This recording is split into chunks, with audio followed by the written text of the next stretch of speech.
అనగనగా రామచంద్రపురం అనే ఊరిలో ప్రజలందరూ వ్యవసాయం చేస్తూ సాధారణ జీవితాన్ని గడిపేవారు. అదే ఊరిలో రామయ్య, సోమయ్య అనే ఇద్దరు వ్యక్తులు కుటుంబంతో సహా నివాసముండేవారు. అలా రోజులు గడిచిపోతూ ఉంటాయి.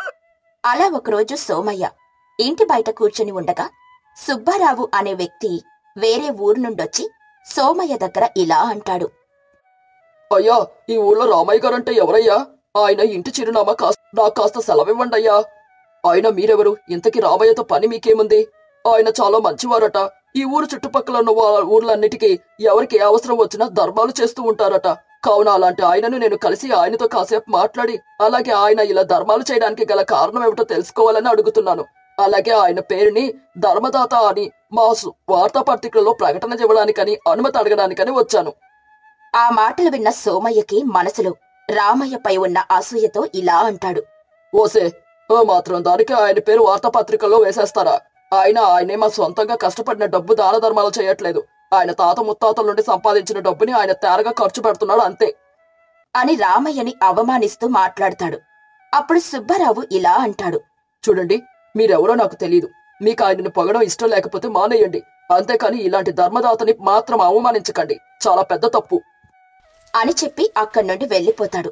సోమయ్య కూడా రామయ్యపై తనకున్న అసూయతో అసలు రామయ్య చిరునామా చెప్పకుండానే వెళ్లిపోతాడు. అలా రోజులు గడిచిపోతూ ఉంటాయి. అలా ఒకరోజు సోమయ్య ఆ ఊరి రచ్చబండ దగ్గర కూర్చొని ఉండగా అక్కడికి రామయ్య వచ్చి సోమయ్యతో ఇలా అంటాడు. ఏంటి సోమయ్య, ఇలా ఖాళీ కూర్చున్నావు? ఏం పొలంలో ఏం పనిలేదా? ఏంటి ఈ మధ్యన నా దగ్గరికి రావడమే మానేశావు? సోమయ్య రామయ్యపై తనకున్న అసూయతో కాస్త వెటకారంగా ఇలా అంటాడు. నీకేంటి రామయ్య, తాత ముత్తాతలు సంపాదించిన ఆస్తులు బాగానే ఉన్నాయి. నువ్వు పని చేయకపోయినా పర్వాలేదు, కానీ మా లాంటి వారు ఒక్కరోజు పని చేయకపోతే పూట గడవడమే కష్టమైపోతుంది. నేనింతవరకు పొలంలోనే పని చేసుకుని వచ్చాను. ఇప్పుడే కాసేపు అలా కాళ్ళు నొప్పి పుడుతున్నాయని చెట్టు కింద కూర్చున్నాను.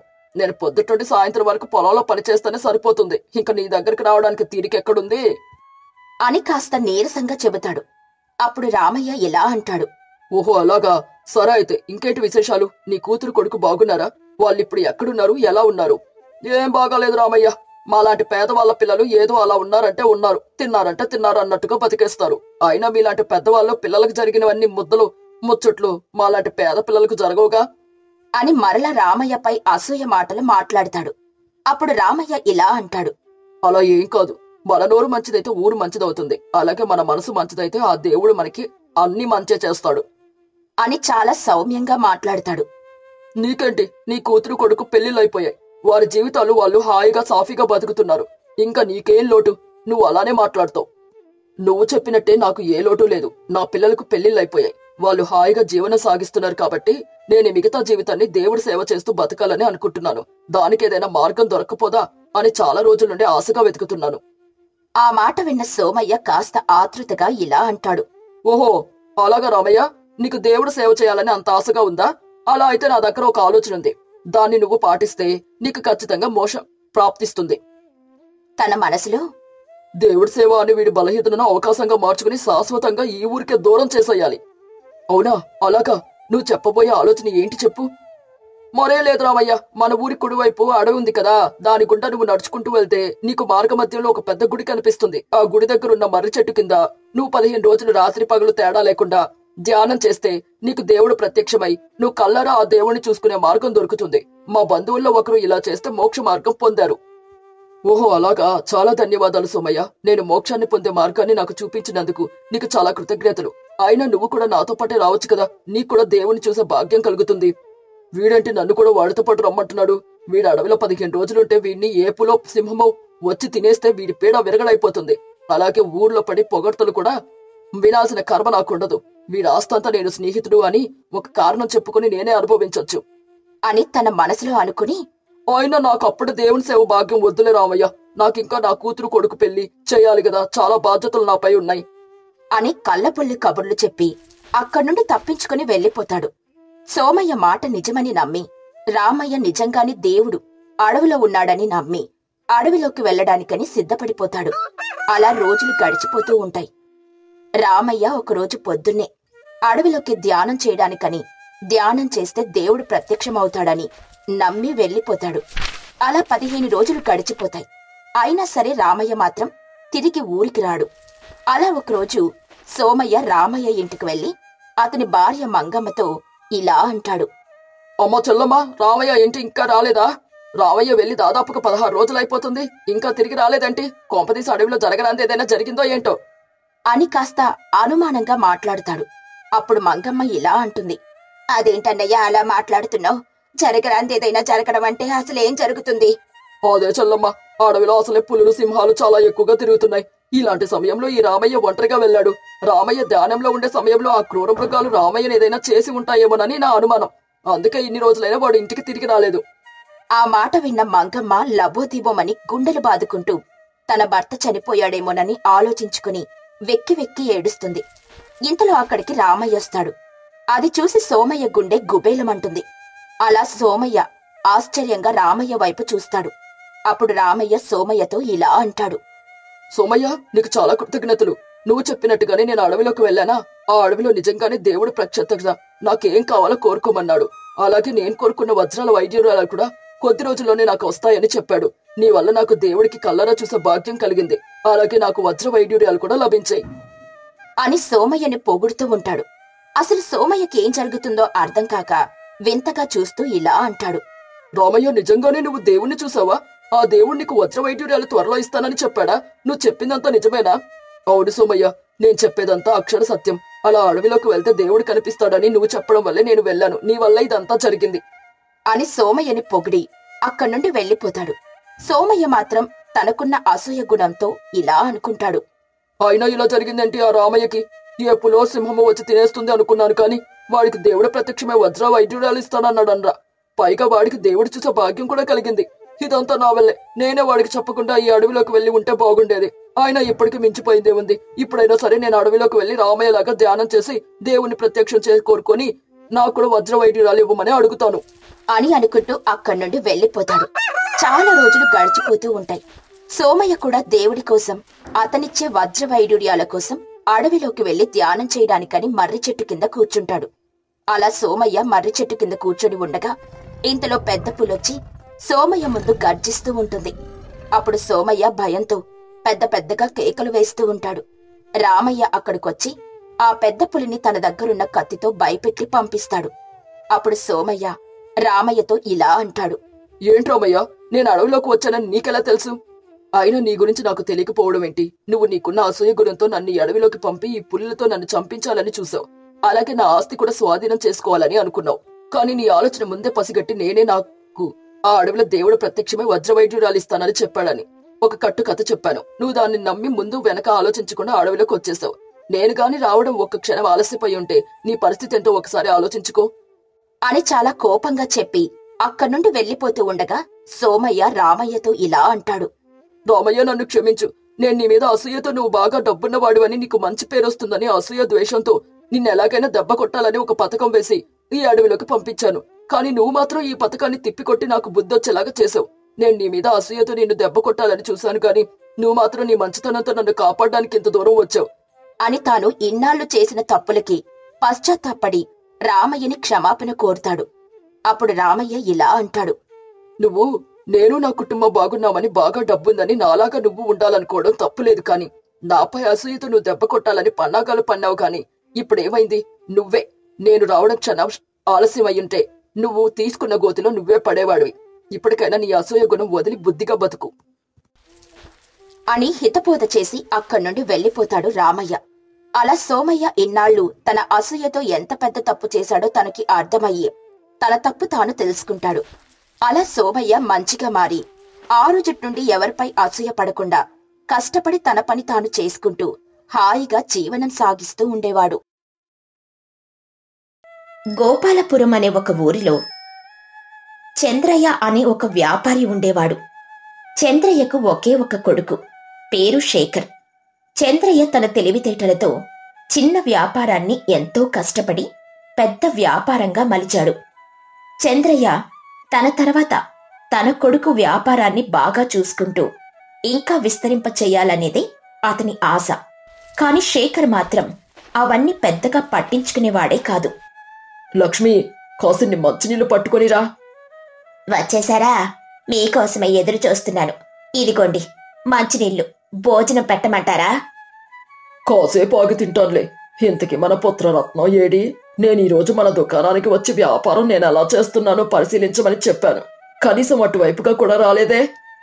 అదా, ఈరోజు వాళ్ళ స్నేహితుడి పుట్టినరోజంట. మీతో చెబితే మీరు వాళ్ళ స్నేహితుడి దగ్గరికి వెళ్లకుండా దుకాణానికి రమ్మంటారని మీతో ఏం చెప్పకుండా వాళ్ళ స్నేహితుడిని కలవడానికని వెళ్తానని వెళ్ళాడండి. పాపం, ఈ ఒక్కరోజే వాడిని సరదాగా గడపనివ్వండి. నువ్వెప్పుడు నీ కొడుకుని వెనకేసుకుని వచ్చేసరికి సరిపోతుంది. ఇలా వాడిని గాలి కొదిలేస్తే రోజు బలాదూర్లు తిరుగుతాడు. వాడికి మనం ఇప్పటి బాధ్యతగా ఎలా వ్యవహరించాలనేది నేర్పించాలి. వాడి చదువు పూర్తయి సంవత్సరం కావస్తుంది. ఏదో ఒక వంక చెప్పి దుకాణానికి రాకుండా తప్పించుకుంటున్నాడు. నా తర్వాత నా వ్యాపారాలన్నీ వాడే చూసుకోవాలి. ఇప్పటి వ్యాపారం ఎలా చేయాలో తర్ఫీదు పొందితే గాని కొన్నాళ్లకు ఆరితేరిన వ్యాపారి అవ్వలేడు. అందుకే రేపటి నుండి వాడు ఖచ్చితంగా దుకాణానికి రావాలి. నీ కొడుక్కి ఎలా చెప్పుకుంటావో ఏమో, వాడు రేపటి నుండి ఖచ్చితంగా దుకాణానికి రావాలి, లేకుంటే ఊరుకునేదే లేదు. సర్లేండి, రేపటి నుండి వాడు సమయానికి దుకాణానికి వచ్చి అన్ని వ్యాపార వ్యవహారాలు చక్కగా నిర్వర్తిస్తాడులే. నా బిడ్డ మీరు అనుకున్నంత తెలివి తక్కువాడేం కాదు. కొద్దిగా రోజుల్లోనే వ్యాపారం మెలకువలను నేర్చుకుని మీకన్నా పెద్ద వ్యాపారి అవుతాడు. చూస్తూ ఉండండి. అది కూడా చూద్దాం. ముందు వాడిని రేపటి నుండి ముందు దుకాణానికి రమ్మని చెప్పు అని అంటాడు చంద్రయ్య. శేఖర్ తన స్నేహితులతో సరదాగా గడుపుతూ ఉంటాడు. ఏంట్రా శేఖర్, రోజు మీ నాన్నగారు దుకాణానికి నిన్ను రమ్మంటున్నారంట కదా? అవునరా, నా చదువు పూర్తయి సంవత్సరం కావస్తుంది కదా. మా నాన్నగారు రోజు దుకాణానికి వచ్చి వ్యాపారం చేసుకోమని ఒకటే సతాయిస్తున్నారు. నాకేమో ఇంకొన్ని రోజులు సరదాగా గడపాలని ఉంది. అయినా మా నాన్న సంపాదిస్తున్నారు చాలదా? నేను కూడా కష్టపడి సంపాదించాలా ఏమిటి? నాకైతే సమయానికి తిని కంటి నిండా నిద్రపోతూ ఇలా స్నేహితులతో గడపడం అంటే చాలా ఇష్టం. అందుకే రోజుకొక వంక చెప్పి దుకాణానికి వెళ్లకుండా తప్పించుకుంటున్నాను. మీ నాన్నగారు చాలా తెలివైన వారు. ఎంతో తెలివిగా వ్యాపారం చేస్తూ ఈ ఊరి చుట్టుపక్కలలో మంచి పేరు సంపాదించారు. నువ్వు మీ నాన్నగారి దగ్గర ఎలా వ్యాపారం చేయాలో నేర్చుకుంటే నువ్వు కూడా అంతటి గొప్పవాడివి అవుతావు. ఇంకా చాలా ఆపరా. నేనేదో సరదాగా మీతో సమయం గడుపుతామని వస్తే మీరు మళ్ళీ ఆ వ్యాపారం గోలే మొదలు పెడతారు. ఇంటికెళ్తే ఆ విషయం ప్రస్తావిస్తారు. ఇక్కడైనా నన్ను ప్రశాంతంగా సరదాగా గడపనివ్వండిరా అని చెప్పి స్నేహితులతో షికార్లు చేస్తాడు శేఖర్. అలా కొంతసేపటి తర్వాత ఇంటికెళ్తాడు. ఏమిట్రా శేఖర్, ఇంత ఆలస్యంగారా ఇంటికొచ్చేది? ఇంతవరకు మీ నాన్నగారు నీకోసం వేచి చూసి ఇప్పుడే పడుకున్నారు. అమ్మయ్య, పడుకున్నారా? అయితే ప్రశాంతంగా నేను భోజనం చేసి పడుకోవచ్చన్నమాట. ఏమిటా వెటకారం? అతను మీ నాన్నగారు నీ మంచి కోసమే రోజు దుకాణానికి వచ్చి వ్యాపారాన్ని పరిశీలించమని చెబుతున్నారు. నువ్వేమో ఇలా స్నేహితుల వెంట తిరుగుతున్నావు. రోజు మీ ఇద్దరికి సర్ది చెప్పలేక నా మతి పోతుంది. నాన్నగారు చెప్పేది కూడా నీ మంచి కోసమే కదా. రేపటి నుండి నువ్వు నాన్నగారు చెప్పినట్టుగా దుకాణానికి వెళ్లి వ్యాపారాన్ని ఎలా చేస్తున్నారో ఎలా చెయ్యాలో తెలుసుకోవాలి. ఇంకా నీ సరదాలన్నీ కట్టిపెట్టి వ్యాపారంపై దృష్టి పెట్టు. ఇది నీకు మన కుటుంబానికి చాలా మంచిది. అది కాదమ్మా, ఇంకొన్ని రోజులు. ఇంకేం మాట్లాడుకురా. రేపటి నుండి నువ్వు ఖచ్చితంగా దుకాణానికి వెళ్తున్నావు. ఇది మీ నాన్నగారి ఆజ్ఞ. లేకపోతే మీ నాన్నగారికి కోపం వస్తుంది. ఇంకా నేనేం చేసేది లేదు. రేపటి నుండి నువ్వు దుకాణానికి వెళ్లి తీరాలంతే అని అంటుంది. ఇంకా చేసేదేమీ లేక దుకాణానికి వెళ్లడం తప్పదని అనుకుంటాడు శేఖర్. ఆ మరుసటి రోజు చంద్రయ్య వ్యాపారాల్లో ఒకటైన ముఖ్యమైన నగల దుకాణానికి వెళ్తాడు. చంద్రయ్య ప్రతి కదలికను గమనిస్తూ ఉంటాడు శేఖర్.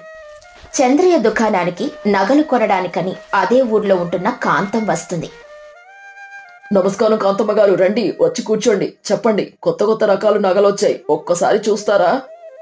నాకొక మంచి ముత్యాల హారం కావాలి. మీ దగ్గర ఎన్ని రకాల ముత్యాల హారాలున్నాయో అవన్నీ చూపించండి. అందులో నాకు నచ్చింది తీసుకుంటాను. అలాగేనండి. శేఖర్, లోపల నుండి ముత్యాల హారాలు తీసుకుని వచ్చి కాంతమ్మ గారికి చూపించు. అలాగే నాన్న. శేఖర్ లోపల నుండి రకరకాల మంచి ముత్యాల హారాన్ని తెచ్చి కాంతమ్మకు చూపిస్తాడు. కాంతమ్మ అవన్నీ చూసి నిట్టూరుస్తూ ఇలా అంటుంది. అబ్బబాబోయ్, ఇవేమీ పెద్దగా బాగాలేదు. చూడు, ఒక్కటి కూడా నాకు నప్పే విధంగా లేదు. ఇంకేమైనా ముత్యాల హారాలుంటే చూపించు. అప్పుడు శేఖర్ తన మనసులో ఇలా అనుకుంటాడు. ఇదేంటబ్బా, ఇన్ని రకాల ముత్యాల హారాలు చూపించినా ఈవిడ అస్సలు నచ్చడం లేదు. ఈవిడకి ఒక పట్టాన ఏది నచ్చదనుకుంటా. ఇంకా ఈ రోజు ఈవిడకి ఒక్క నగ కొన్నట్టే అని అనుకుంటూ ఇంకొన్ని 2-3 రకాల ముత్యాల హారాలలో చూపిస్తాడు. అవి కూడా కాంతమ్మకు నచ్చవు. ఇంకా శేఖర్ ఈవిడ కొనేటట్టు లేదని గట్టిగా అనుకుంటాడు. అదంతా గమనిస్తూనే ఉంటాడు చంద్రయ్య. ఇంక తను కల్పించుకోక తప్పదని అనుకుని ఒక ముత్యాల హారం వైపు చూపిస్తూ ఇలా అంటాడు. ఒరే శేఖర్, ఆ ముత్యాల హారం ఎందుకు తెచ్చావురా? అది పక్క ఊరి ప్రెసిడెంట్ గారి భార్య ప్రత్యేకంగా చేయించుకున్న ముత్యాల హారం. అది అలాంటి ముత్యాల హారం ఈ చుట్టుపక్కల ఎవరికీ లేదు. దానిని ఎన్నో రోజులు కష్టపడి ప్రత్యేకంగా తయారు చేయించాం. అది తీసుకొచ్చి కాంతమ్మ గారి ముందు పెట్టావేంటి? కొంపదీసి ఆవిడికి అది నచ్చిందంటే ప్రెసిడెంట్ గారి భార్య ఊరుకోదు. వెంటనే 4 పెట్టల ముత్యాల హారం లోపల పెట్టు అని అంటూ శేఖర్ని చూసి కన్ను కొడతాడు. శేఖర్ అయోమయంగా చూసి ఆ ముత్యాల హారం లోపలికి తీసుకెళ్లబోతుంటే చంద్రయ్య మాటలన్నీ విన్న కాంతమ్మ వెంటనే కల్పించుకుని ఇలా అంటుంది. ఆగు బాబు శేఖర్, ఆ ముత్యాల హారాన్ని ఎక్కడికి తీసుకుని వెళ్ళొద్దు. ఆ హారం నాకు చాలా నచ్చింది. చంద్రయ్య గారు, అచ్చం ఇలాంటి హారాన్ని ఆ పక్కుని ప్రెసిడెంట్ గారి భార్యకు మరొకటి చెయ్యండి. ఇదైతే నాకెంతో నచ్చింది. నేను దీనిని కొనుక్కుంటాను. దయచేసి నా మాట కాదనకండి. అయ్యయ్యో, అలా నన్ను ఇరకాటంలో పెట్టేయకండి కాంతమ్మ గారు. అసలే పక్క ఊరు ప్రెసిడెంట్ గారి భార్య ఎంతో ముచ్చటపడి ఈ నగ ప్రత్యేకంగా తయారు చేయించుకుంటున్నారు. మరో 2 రోజుల్లో వచ్చి మొత్తం డబ్బులు చెల్లించి నగను తీసుకుని వెళ్తారు. ఇప్పుడు అకస్మాత్తుగా ఇది మీకు నచ్చింది అని నేను ఇవ్వలేను కదా. పైగా దీని విలువ చాలా ఎక్కువ. ఇలాంటి విభిన్న ముత్యాల హారం మీరు ఎక్కడా చూసుండ్రు. అందుకే దీని ధర విలువ చాలా ఎక్కువగా ఉంటుంది. అదంతా నాకు తెలీదు. నా పక్క ఊరు ప్రెసిడెంట్ గారి భార్య ఎంత ధర చెల్లిస్తానంటే దానికి ఇంకొంచెం ఎక్కువ మొత్తం కలిపి మీకు ఇప్పుడే ఒకేసారి అంతా చెల్లిచ్చేస్తాను. నాకు ఆ హారం కావాల్సిందే. కావాలంటే మీరు ఇంకొక హారాన్ని ఆ 2 రోజుల్లో ఆవిడ కోసం ప్రత్యేకంగా చేయించుకోండి. సరే, ఏం చేస్తాం? మీకు ముత్యాల హారం అంతగా నచ్చింది అంటున్నారు కాబట్టి, పైగా మీరు మా వద్ద ఎప్పటి నుండో నగలను కొనే ఖాతాదారులు కాబట్టి మీకు నేను ఈ నగనిస్తున్నాను అని అంటాడు. దాంతో కాంతమ్మ చాలా సంతోషిస్తుంది. ఇదిగోండి, మొత్తం డబ్బులు చెల్లిచ్చేస్తున్నాను అని మొత్తం డబ్బులు చంద్రయ్య చేతిలో పెడుతుంది. చంద్రయ్య తీసుకుని నవ్వుతూ ఆ ముత్యాల హారాన్ని ఆమె చేతిలో పెడతాడు. ఆమె సంతోషంగా వెళ్లిపోతుంది. అసలక్కడేం జరుగుతుందో ఏమీ అర్థం కాని శేఖర్ అయోమయంగా తన తండ్రి వైపు చూస్తూ ఉంటాడు. అది గమనించిన చంద్రయ్య నవ్వుతాడు. నాన్నగారు, ఆ ముత్యాల హారాన్ని ప్రెసిడెంట్ గారి భార్య నిజంగానే ప్రత్యేకంగా చేయించుకున్నారా? అలా అయితే మీరు దానిని కాంతమ్మ గారికి ఎలా ఇచ్చేశారు? మరి 2 రోజుల్లో ప్రెసిడెంట్ గారి భార్య వస్తే మీరేం సమాధానం చెప్తారు? ఇంత కొంచెం సమయంలో అచ్చం అలాంటిది మరలా తయారు చేయలేం కదా. ఆ మాటలకు నవ్వుతూ చంద్రయ్య ఇలా అంటాడు. అసలు పక్క ఊరు ప్రెసిడెంట్ గారి భార్య ఎవరో నాకు తెలియదు. ఆవిడ నా దగ్గర ఎటువంటి ప్రత్యేకమైన ముత్యాల హారం చెయ్యమని చెప్పలేదు. అసలు విషయం ఏంటంటే, కాంతమ్మ గారికి ఒక పట్టాన ఏమీ నచ్చవు. ఆ విషయం నాకు బాగా తెలుసు. ఇక్కడ చిన్న కిటుకు ఉపయోగించాను. అదేమిటంటే, ఆ నగ చాలా ప్రత్యేకమైన ముత్యాల హారం అని. అలాంటి హారం ఈ చుట్టుపక్కల ఎవరూ వేసుకోలేదని, అది ప్రత్యేకంగా పక్క ఊరి ప్రెసిడెంట్ గారి భార్య చేయిస్తుందని అబద్ధం చెప్తాను. దాంతో అది ఎంతో ప్రత్యేకమైన హారమని ఆవిడ అనుకుని వెంటనే ఆ హారం కావాలని చెప్పింది. నేను ఆవిడతో అలా అనకపోతే అసలు కొనకుండా వెనుతిరిగి వెళ్ళిపోయేవారు. నేను అలా చెప్పడం వల్లనే ఆవిడ వెంటనే ఒక మంచి ముత్యాల హారాన్ని కొనుక్కొని వెళ్ళింది. ఈ విధంగా ఎప్పటికప్పుడు వ్యాపారాన్ని మెలకువలతో వ్యాపారాన్ని సజావుగా చేసుకుని పోవాలి. అప్పుడే మనం అధిక లాభాలను గడించగలం. ఇన్ని రోజులు అందరూ మీ నాన్నగారు చాలా తెలివైన వ్యాపారి అంటే ఏమో అనుకున్నాను నాన్నగారు, కానీ మీరు నిజంగా చాలా తెలివైన వ్యాపారి. ఆ విషయం ఇప్పుడు నాకు అనుభవపూర్వకంగా తెలిసింది. నువ్వు వ్యాపారం ఎంత తెలివిగా చేస్తున్నప్పటికీ నిజాయితీ అన్నది కూడా వదిలిపెట్టకూడదు. నువ్వెంత తెలివిగా వ్యవహరించినప్పటికీ ఎవరిని మోసం చేయకుండా నాణ్యమైన వస్తువునే అమ్మాలి. అప్పుడే మరలా నీ దగ్గరికి ఖాతాదారులు వస్తారు. వ్యాపారంలో నీతి, నిజాయితీ, తెలివి ఈ 3 ఉండాలి. అప్పుడే వ్యాపారంలో నీకు తిరిగే ఉండదు అని అంటాడు చంద్రయ్య. ఆ రోజు నుండి ఎంతో శ్రద్ధగా వ్యాపార వ్యవహారాలన్నీ చాలా దగ్గర నుండి పరిశీలిస్తాడు శేఖర్. ఆ తర్వాత తన తండ్రిలాగే వ్యాపారాన్ని ఎంతో చక్కగా నిర్వర్తిస్తూ ఉంటాడు.